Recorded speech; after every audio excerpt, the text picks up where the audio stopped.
लोकाभिरामं रणरङ्गधीरं राजीवनेत्रं रघुवंशनाथं कारुण्यरूपं करुणाकरन्तं श्रीरामचन्द्रं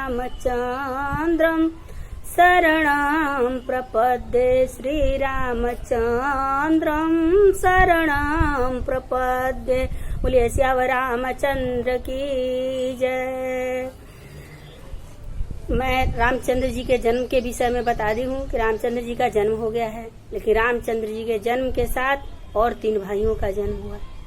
लेकिन अब जब तक जन्म नहीं हो पाया था, महाराज चक्रवर्ती जी सोच रहे हैं दशरथ जी कि भाई गुरु जी का वचन तो मिथ्या नहीं हो सकता है, क्योंकि गुरु जी बोले हैं कि धरहूँ धीरहूँ हहीं सुतचारी त्रिभुवन महिमा विदित तुम्हारी, त्रिभुवन महिमा विदित तुम्हारी। तो उनका वचन कभी मिथ्या नहीं हो सकता है। अब गुरु जी का वचन तो सत्य होना चाहिए। आखिर वो तीनों पुत्र कब आएंगे? तब तक इतना अभी महाराज चक्रवर्ती जी विचार कर रहे हैं दशरथ जी। तब तक अंदर से रानियां आ रही हैं, अंदर से दासी प्रसन्न चित्त होकर आ रही हैं दौड़े दौड़े कि महाराज 3 लल्ला का जन्म हुआ है। कई को 1 और सुमित्रा को 2 लाल हुए हैं। अब इस समय गोस्वामी जी कह रहे हैं कि जिस समय चारों भाइयों का जन्म हुआ है, सरस्वती जी और सभी देवता आके खड़े हो गए हैं देखने के लिए, और मानो दिन में भी रात हो गया है, रात्रि भी वहां आकर खड़ी हो गए हैं, और सूर्य भी उनको देख करके लज्जित हो गए हैं। सूर्य भी लज्जित हो गए हैं कि वहां से जाने का नाम ही नहीं ले रहे हैं। 1 महीना तक सूर्य भगवान वहां रह गए हैं, पूरा 1 महीना अंधेरा ही अंधेरा रह गया, रात हुआ ही नहीं। मास दिवस कर दिवस भा मर मन जानई कोई, रथ समेत रवि था केऊ निशा कवन विधि होय, निशा कवन विधि होय। अब सभी लोग यही सोच में पड़ रहे हैं। चंद्रमा सोच रहे हैं कि आखिर रात्रि कब होगा। सूर्य भगवान तो अपने दर्शन में लगे हुए हैं, लेकिन हम कब दर्शन करेंगे रामचंद्र सरकार को।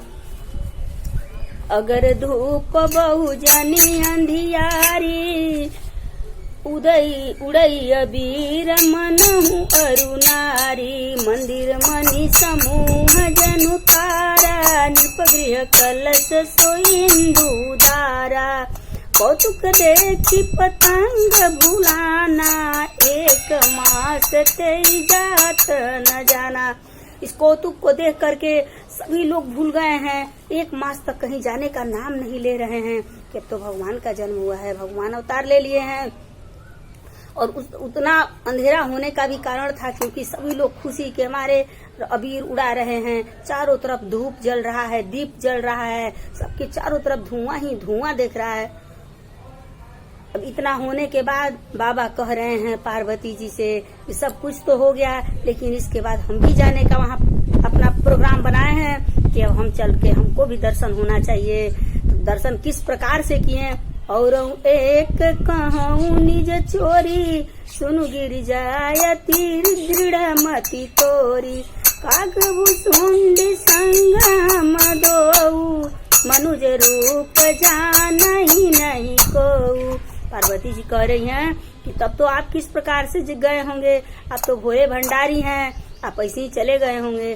कह रहे हैं शंकर जी की नहीं, हम काकभुसुंडी जी के साथ में गए थे अयोध्या जी। और ये नहीं कह रहे हैं कि काकभुसुंडी जी को हम लेके गए थे, बल्कि ये बता रहे हैं कि काकभुसुंडी हमको बुलाए थे, उनके साथ हम गए, क्योंकि मैया को ये जानकर बहुत दुख होगा कि आप भगवान का अवतार देखने के लिए चले गए भगवान को और हमको नहीं ले गए। इस पर कह रहे हैं बाबा, कह रहे हैं मैया से कि मैया आप चिंता मत करो, क्योंकि हमने आपको इसलिए छोड़कर चले गए, आपको नहीं ले गए। नहीं ले जाने का कारण था क्योंकि एक जन्म में, पिछले जन्म में तो आप सती की कथा को बताने लगे कि आप पिछले जन्म में कथा सुनने के लिए ले गए थे, तो राम जी की बाल लीला की कथा सुनी तो अपने मन में मोह को ले लिया, जिससे आपको शरीर छोड़ना पड़ गया था।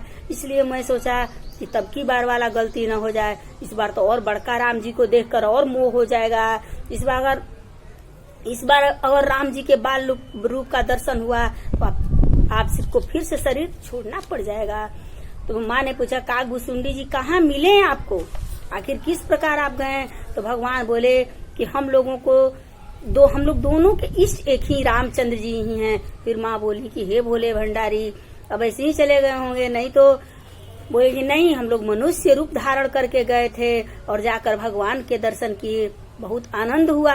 परंतु यह शुभ चरित्र वही जान सकता है जिस पर श्री राम जी की कृपा हो। यह शुभ चरित्र जान पे सोई, कृपा राम के जा पर होई। वही जान सकते हैं जिस पर श्री रामचंद्र जी की कृपा होगी, बाकी कोई इस चरित्र को नहीं जान सकता है। उस अवसर पर जो जिस प्रकार आया, राजा ने उसको मन के अनुसार दान दिया। हाथी, रथ, घोड़ा, सोना, चांदी, भांति भांति के वस्त्र दिए राजा ने, और दे करके सबको संतुष्ट किया, कोई भी असंतुष्ट होकर नहीं गया। और सभी ने चक्रवर्ती महाराज को आशीर्वाद दिया कि आपके चारों पुत्र चिरंजीवी होंगे, दीर्घायु होंगे। और फिर कुछ दिन बीत जाने के बाद नामकरण संस्कार का समय आ गया। जब नामकरण संस्कार का समय आ गया, चक्रवर्ती महाराज ने गुरु वशिष्ठ जी को बुलवाए। गुरु वशिष्ठ जी को बुलवाने के बाद बोले कि इनके आप अनुसार इनका नामकरण कर दीजिए। गुरु वशिष्ठ जी बोले, इनके अनुपम नाम है, इनके नाम एक नहीं है, अनुपम है, अनेकों नाम है, फिर भी मैं अपनी बुद्धि के अनुसार कहूँगा। जो आनंद सिंधु सुख राशि, करते त्रैलोक सुपासी, सो सुख धाम राम यस नामा, अखिल लोक दायक विश्रामा। आपके सबसे बड़े पुत्र का नाम राम है। राम है, ये सुख के धाम है, सुख के भवन है और संपूर्ण लोकों के धाम है, इसलिए इनका नाम राम है। बोलिए राघवेंद्र सरकार की जय। और आपके दूसरे पुत्र का नाम भरत होगा। विश्व भरण पोषण कर जोई, ठाकर नाम भरत यस होई। जो संसार का पूरे विश्व का भरण पोषण करते हैं, उन आपके दूसरे पुत्र का नाम भरत रहेगा। जाके सुमिरन तेरी पुनासा, नाम शत्रुघ्न वेद प्रकाशा।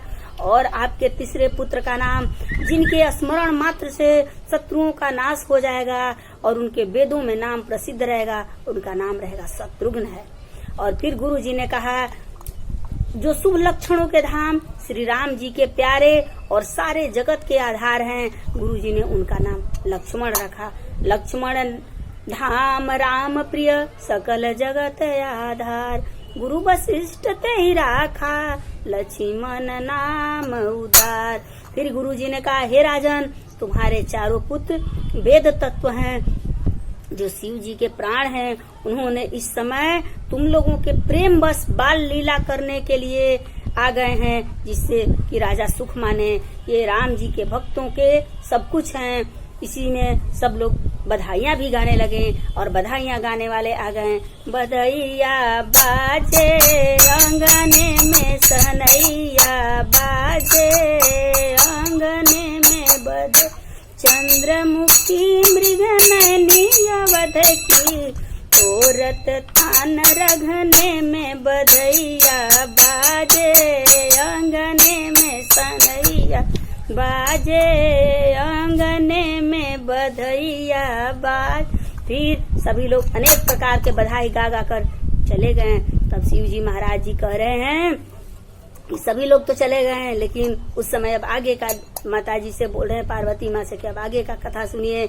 ए विधि राम जगत पितु माता, कौशलपुर बासिन सुखदाता, दिन रघुनाथ प्रतिमानी, तिनके यह गति प्रगट भवानी। इस प्रकार जगत के माता पिता श्री राम जी अवधपुर के निवासियों को सुख देते हैं। जिन्होंने श्री रामचंद्र जी के चरणों में प्रीति जोड़ी है, हे भवानी, उनकी यह प्रत्यक्ष गति है।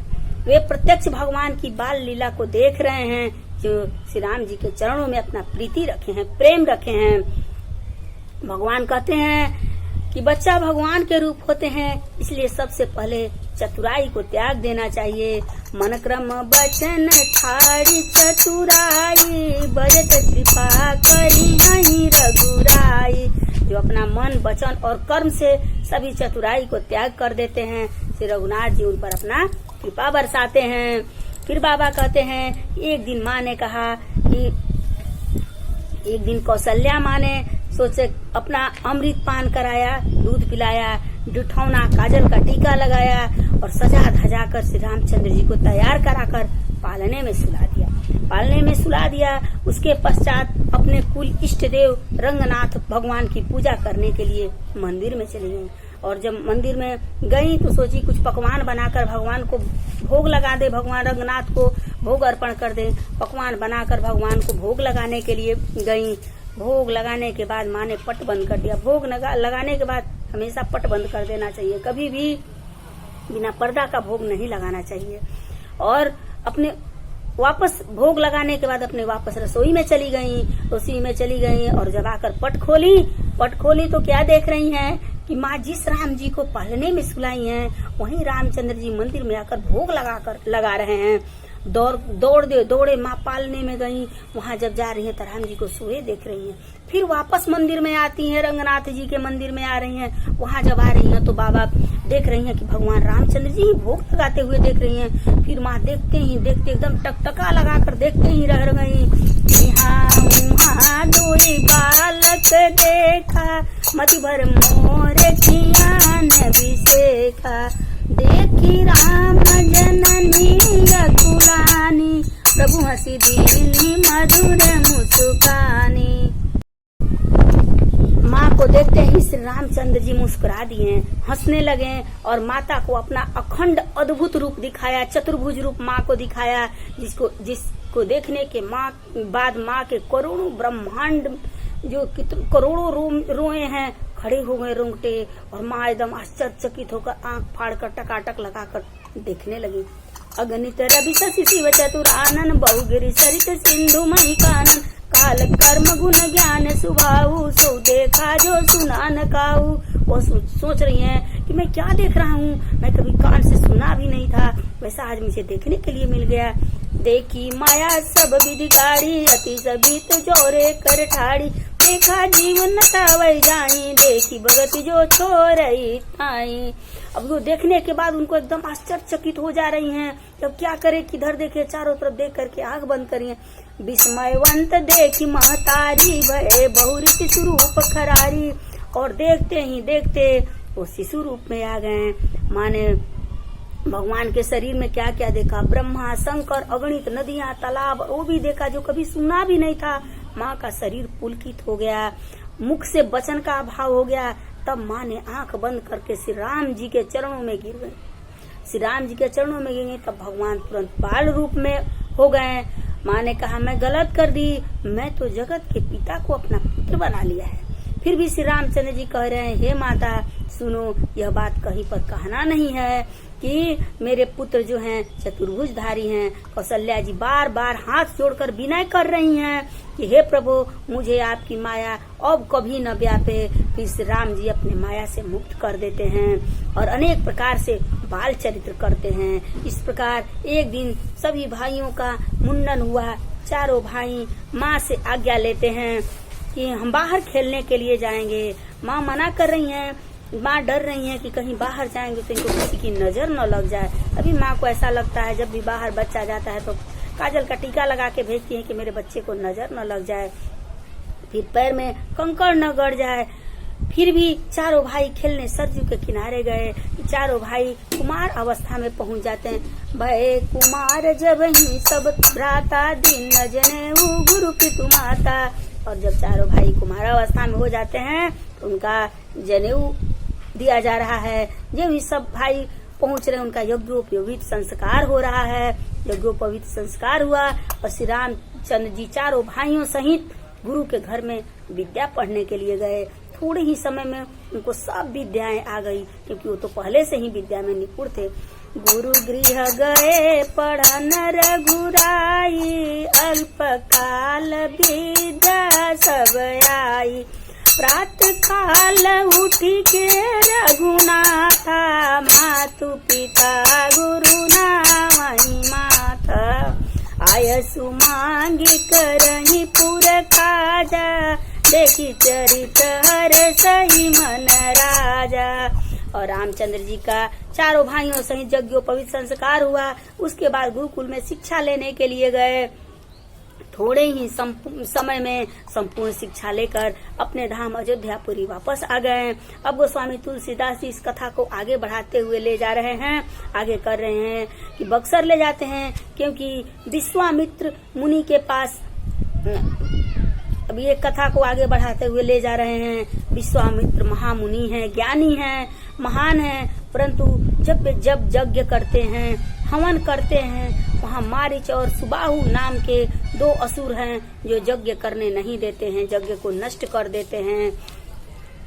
तब विश्वामित्र मुनि सोचते हैं कि बिना भगवान के हमारे अब इस यज्ञ को पूरा कौन करेगा, इस यज्ञ का रक्षा तो भगवान प्रभु ही करेंगे। और इसके बाद उनके ध्यान में आया कि भगवान अयोध्या में अवतार ले लिए हैं और बड़े भी हो गए होंगे, क्यों न हम चलकर वहाँ से भगवान को मांग लेते हैं, जो इन दोनों असुरों को मारकर हम लोगों को सुरक्षित करेंगे। और चक्रवर्ती महाराज दशरथ के द्वार पर मुनि विश्वामित्र जा रहे हैं। जब विश्वामित्र मुनि का आगमन देखें तो चक्रवर्ती महाराज बहुत खुश हुए, बहुत ही खुश होकर आदर सम्मान के साथ उनको बैठाए, पैर धोए, बहुत प्रकार का पूजा किए और कह रहे हैं कि मेरे समान आज कोई दूसरा धन्य नहीं है, क्योंकि आज गुरुजी हमारे दरवाजे पर आ गए हैं। विश्वामित्र मुनि आए हैं, अनेक प्रकार के भोजन करवाए, जिससे मुनि अपने को मन में बहुत ही हर्षित हुए। मुनि चरणन में ले सुतचारी, राम देखी मुनि देह बिसारी, भय मगन मुख देखत शोभा, जनु चकोर पूरन शशि लोभा। फिर राजा ने चारों पुत्रों को मुनि के चरणों पर डाल दिया, उनसे प्रणाम कराया। वे श्री राम जी के मुख की शोभा देखते ही ऐसे मग्न हो गए मानो चकोर पूर्ण चंद्रमा को देखकर लुभा गए हों। भगवान के आगे किसी को प्रणाम नहीं करना चाहिए, लेकिन जब पूजा हो रहा है, जिस समय पूजा होता है, तो किसी भगवान के सामने किसी का पैर छू के नहीं प्रणाम करना चाहिए, केवल हाथ जोड़ना चाहिए। अगर सदगुरु भोजन कर रहे हों तो प्रणाम नहीं करना चाहिए, चल रहे हों तो प्रणाम नहीं करना चाहिए। विश्वामित्र से चक्रवर्ती महाराज दशरथ जी कह रहे हैं कि गुरुदेव, आपके आने का क्या कारण है, आप अपने आने का कारण बताइए। कई कारण आगमन तुम्हारा, कहूँ सो करतन लावऊं बारा। आपका किस कारण से यहाँ आगमन हुआ है, आप हमको कहिए, मैं उसे पूरा करने में देर नहीं करूँगा। तब मुनि ने कहा, हे राजन, राक्षसों के समूह मुझे बहुत सताते हैं, हम लोगों को भयभीत कर दिए हैं, इसलिए मैं आपसे कुछ मांगने के लिए आया हूँ। इस पर चक्रवर्ती महाराज बहुत ही खुश हो गए, बोले कि बोलिए, मांगिए मांगिए महाराज, क्या मांग रहे हैं, जितना मांगेंगे, घोड़े, हाथी, सेना सब हम देने के लिए तैयार हैं। चक्रवर्ती राजा बोले कि मांगिए, जो मांगा है बोलिए। तब मुनि बोले, विश्वामित्र मुनि बोल रहे हैं कि मुझे छोटे भाई सहित श्री रघुनाथ जी को दे दीजिए। इस पर तो चक्रवर्ती महाराज एकदम आश्चर्यचकित हो गए और उनके मुख से वाणी ही नहीं निकल रहा है। अनुज समेत देहु रघुनाथा, निश्चर बद में हो बरसनाथा। राक्षसों के मारे जाने पर मैं सनाथ हो जाऊंगा। इस अत्यंत अप्रिय वचन सुनकर चक्रवर्ती महाराज दशरथ जी का हृदय एकदम कांप गया और बोले, मुनि, आप मुझे तो चौथे पन में ये 4 पुत्र पाए हैं, आपने विचार कर नहीं मांगा है। आप धन मांगिए, धन दूंगा, हाथी मांगिए, हाथी दूंगा, सेना मांगिए, सेना दूंगा, जो मांगिए मैं दे दूंगा। पृथ्वी, धन, गौ, खजाना मांग लीजिए और आज और बड़े हर्ष के साथ अपना सर्वस्व दे दूंगा। यहाँ तक कि 2 अक्षर का मेरा प्राण है, मांगिए, मैं उसको भी देने के लिए तैयार हूँ, लेकिन 2 अक्षर के राम को मत मांगिए। मेरे पुत्र मेरे प्राणों के समान प्यारे हैं, उनमें से भी हे प्रभु श्री राम को तो मुझे देते नहीं बनता। इस पर एक गाना है, सुनिए। मांगी जी मुनि जी रौरा, मार जी के धन बा, आँखिया के हमारा जोर जानी मांगी, आँखिया के ले जाई रउरा, भरत शत्रुघ्न के ले जाई रउरा, भरत शत्रुघ्न के ले जाई रउरा, लड़ वैया पलटन के फिर कटंगानमा के मोर जनी मांगी, अवध के दोनों किशोर जनी मांगी, अवध के दोनों किशोर जनी मांगी, अखिया के हमारा अंजोर जनी मांगी, अखिया के हमारा अंजोर जनी मांगी। फिर इसी अभी राजा चक्रवर्ती महाराज देने के लिए तैयार नहीं हो रहे हैं, तब वशिष्ठ मुनि आए और वशिष्ठ मुनि ने नाना प्रकार के गुरुदेव ने उनको समझाया कि ये ले जा रहे हैं, आयुध का शिक्षा देंगे, इनको विश्वामित्र मुनि को दे दीजिए, इसलिए इनको जाने दीजिए। गुरुजी ने यह भी कहा कि राजन, मैंने राम की कुंडली देखी है, जब तक आप बाबा के साथ नहीं जाने दीजिएगा, ये बहू लेकर के आएंगे। जब बहू का नाम सुन रहे हैं तो चक्रवर्ती महाराज को थोड़ा सा मन में हुआ जाने देने का। तब वशिष्ठ बहु विधि समझावा, नृप संदेह नाश कहाँ पावा। और सुनते ही चक्रवर्ती महाराज खुश हो गए। जब बहू का नाम सुन रहे हैं तो उनके मन में थोड़ी खुशी हुई। और अति आदर दो तनय बोलाए, हृदय लाई बहु भांति सिखाए, मेरे तान नाथ सुत दो, तुम मुनि पिता आन नहीं को। हे प्रभु, हे मुनि जी, ये जो मेरे पुत्र हैं मेरे प्राणों के समान प्रिय हैं, इसलिए आप ले जाइए और आप ही इनके पिता रहेंगे।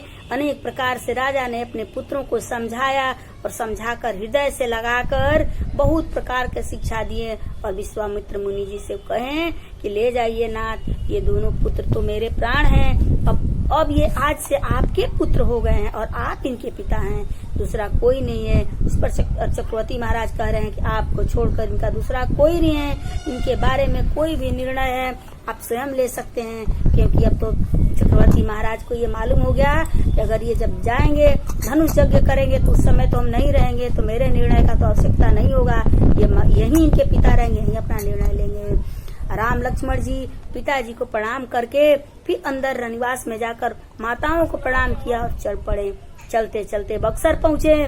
बक्सर त्राटक वन में जाकर जहाँ ताड़का रहती हैं, वहाँ ताड़का को पता है कि बाबा जी हमको मरवाने के लिए किसी को लाने अवश्य गए हैं। इधर राम लक्ष्मण जी, विश्वामित्र जी, गुरुजी चेला सत्संग करते हुए जा रहे हैं, आपस में कथा करते हुए चले जा रहे हैं कि लागल बा बक्सर में मेला, देख के मोरे मनवा करेला, लागल बा बक्सर में मेला, देख के मोरे मनवा करे। आगे आगे चले हो दे विश्वामित्र बाबा, आगे आगे चलना हो दे विश्वामित्र बाबा, संगवा में बड़े दुगो चेला, देख के मोरे मनवा करेला, संगवा में बड़े दुगो चेला, देख के मोरे मनवा करेला, लागल बा बक्सर में मेला, देख के मोरे मनवा करेला। और गुरु चेला सत्संग करते हुए जा रहे हैं। इनकी आवाज को जब ताड़का के कानों में पहुंच रहा है, ताड़का ने सुन लिया और क्रोध करके इन लोगों के ऊपर आक्रमण करने के लिए, प्रहार करने के लिए दौड़ रही हैं। इस प्रकार का वचन सुनकर लक्ष्मण जी ने तुरंत बाण निकाला। इस पर रामचंद्र जी बोल रहे हैं कि हम रघुवंशी हैं, हम लोग अबला पर वार नहीं कर सकते हैं। विश्वामित्र जी बोले, ये कोई अबला नहीं है, ये बला है प्रभु, आपके मन में भ्रम है कि ये अबला है, ये अबला नहीं है, ये कितने मुनियों को खा डाली है, कितने को मार डाली है, अब तुरंत मारिए।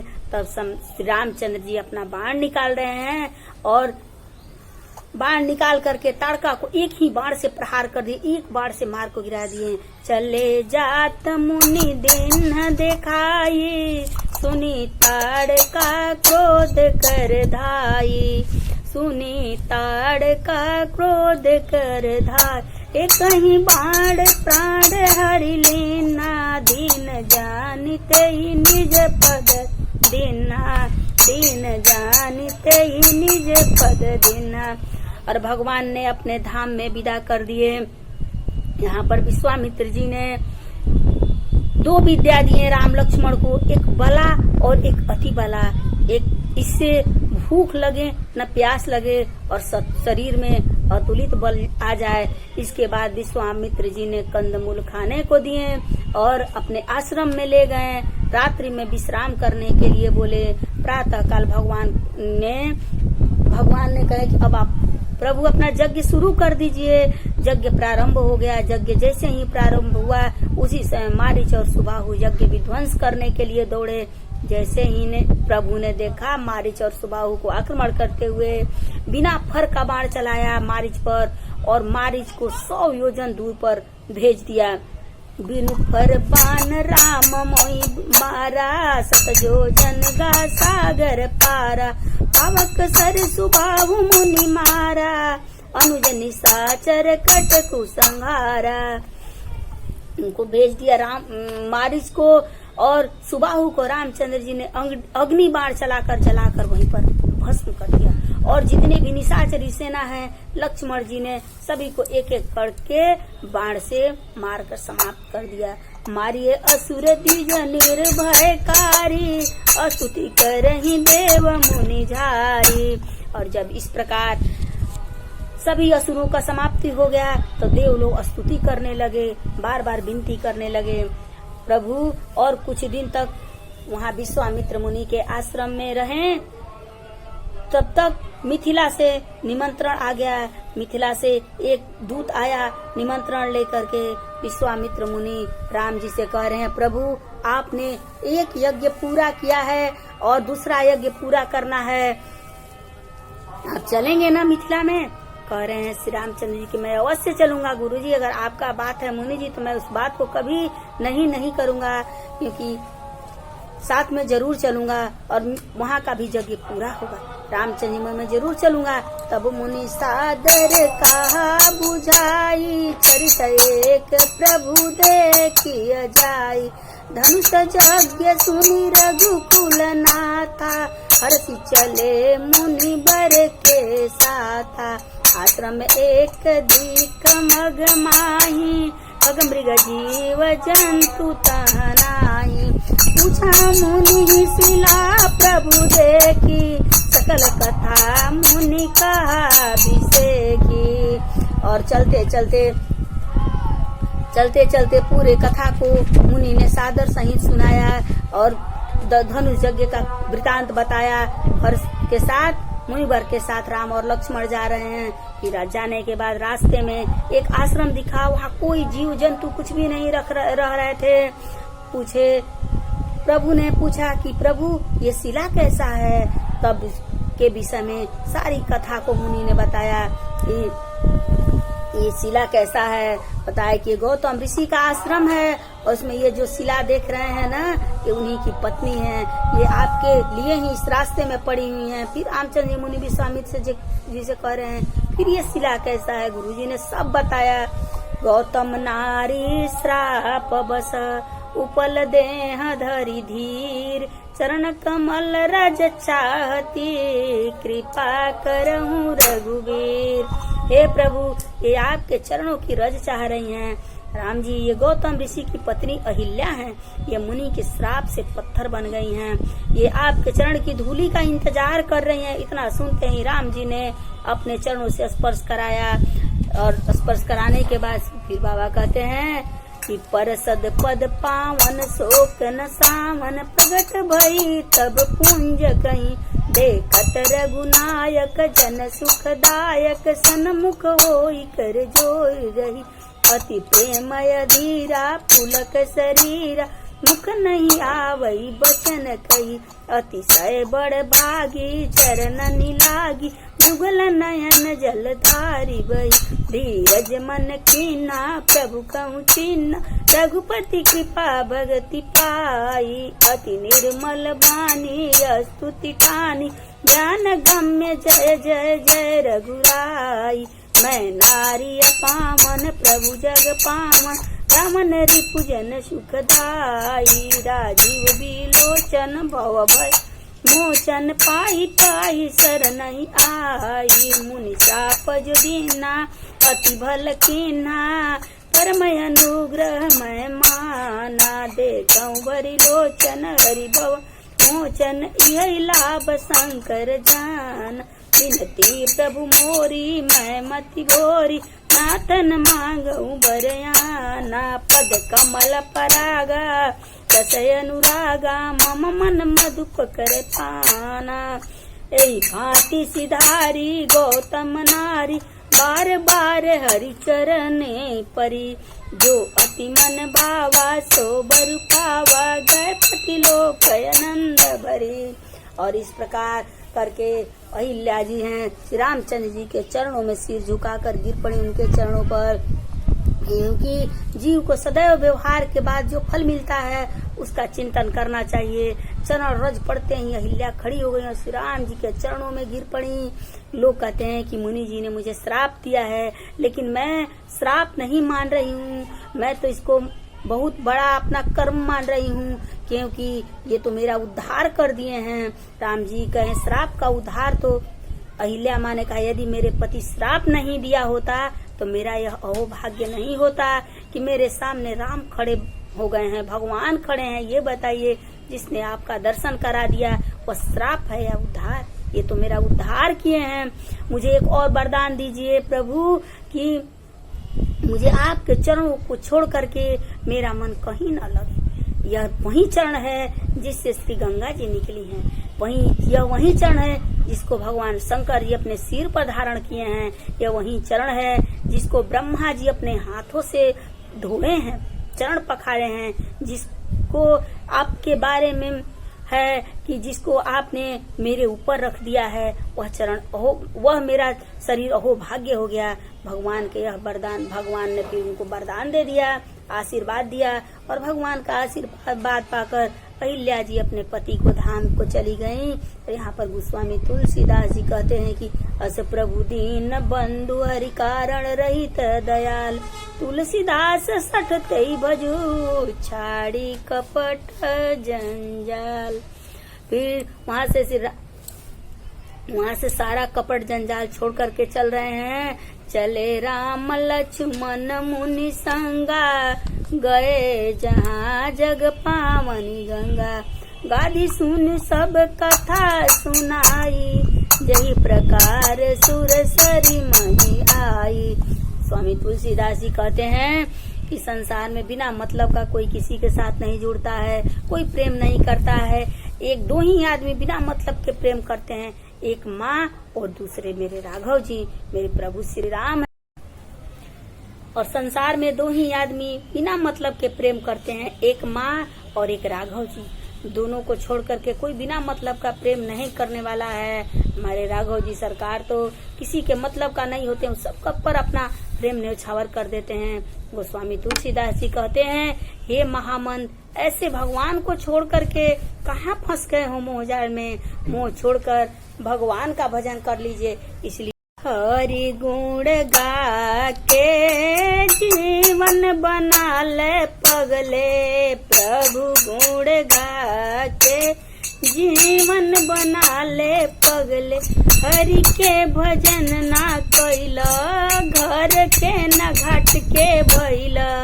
नरतन पाके जीवन बना ले पगले, हरि गुण गा के जीवन बना ले पगला।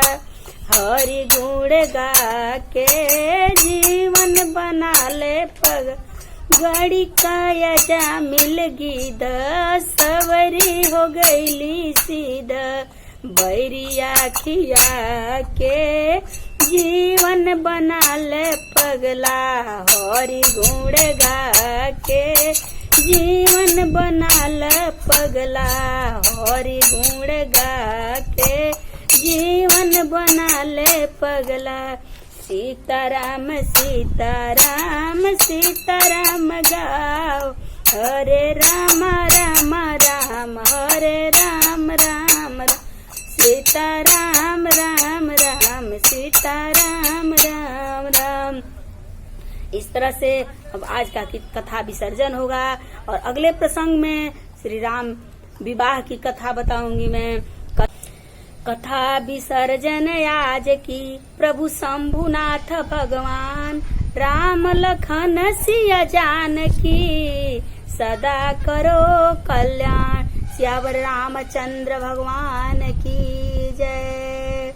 आज आगे की कथा में क्या है कि अहिल्या माँ के उद्धार जब हुआ, उद्धार करने के बाद गंगा तट पर मुनि विश्वामित्र सत्संग करने के लिए बैठ गए रहे हैं और बैठ करके वहाँ पर विश्राम कर रहे हैं, सत्संग कर रहे हैं। और आगे का प्रसंग राम विवाह में आगे वाले कथा में बताऊंगी। बोलिए सियावर रामचंद्र भगवान की जय, राम लला सरकार की जय, चारों भाइयों की जय जय जय।